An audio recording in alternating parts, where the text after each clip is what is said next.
One of the key considerations that can make or break your videos is what you have going on the background. How you set your background and how to match it to what you're saying and what your words are and what the topic of your video is really, really important because you want to have congruity. So in this video, we're going to talk about backgrounds and framing and how to do it right. Are you ready?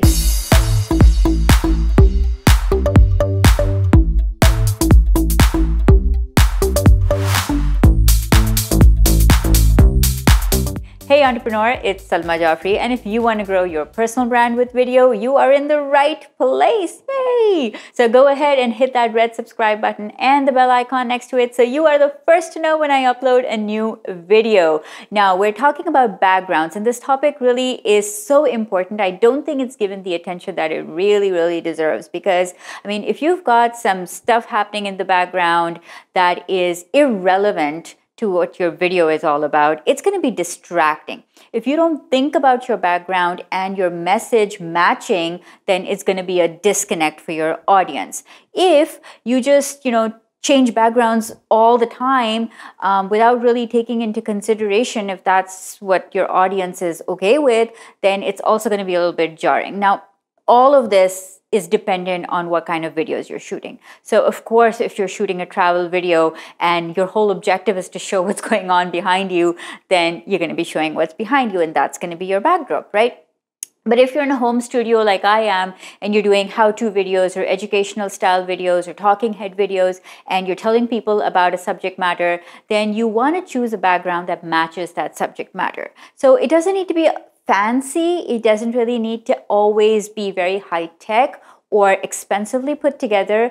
But the most important thing is backgrounds need to be congruent with the message and with what your channel is about. So you want to have something that is reflective of what you're talking about. Now, let's take a couple of examples, right? So let's say that you are a health coach and you're talking about fitness and nutrition. Maybe your backdrop could be your kitchen, or it could be kitchen cabinets, or it could be a bookshelf with kitchen or recipe books or kitchen utensils on it, right? That would make a perfect backdrop. Or let's say that you're doing a business video, so you could just have a nice looking bookshelf behind you, right? Or let's say you're a realtor and you want to have a background of an office because you're working in an office environment and you want to show people that, okay, this is where you work, this is where you are your professional, you're giving professional advice, right? So depending on what you're saying, you want to have a background that's congruent with that. Now, let's say that you don't have that background and you want to shoot against a blank wall or you want to shoot against a plain backdrop. Well, you can do that as well. But what you need to do then is make sure that there are no distracting patterns or little bits of things flying off or kids running in the background or any other kind of distractions happening that are going to make people focus on other things happening rather than on you. The other key consideration when choosing a backdrop is what kind of tone do you want to convey to your audience? Do you want to stand up and do your video because you want to be high energy, you want to use your hands and you want to convey a tone that is like very gesticulatory, right? So then stand and make your videos. Now consider some professions would be better suited for sitting. So your background is going to be, it could even be in your bedroom if that's the case, right? Or it could be in a setting where you would be on a couch.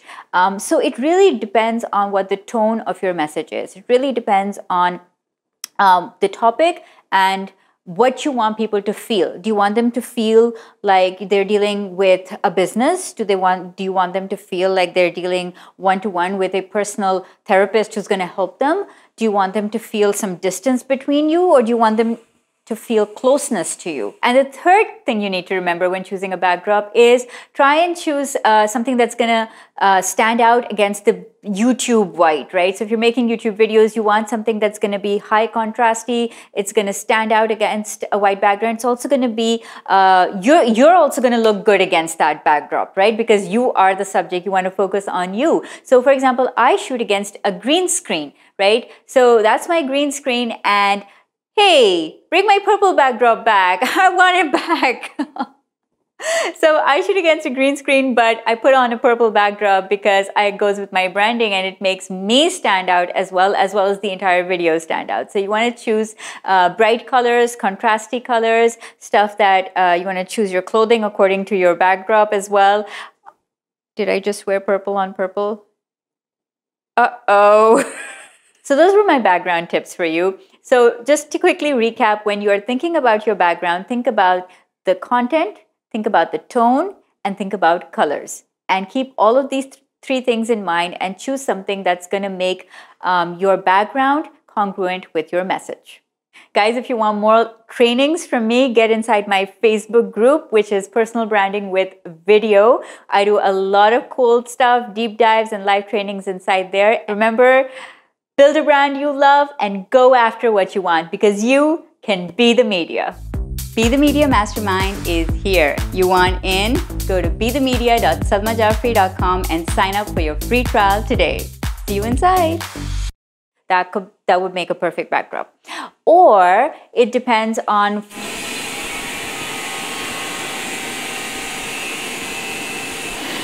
Or let's say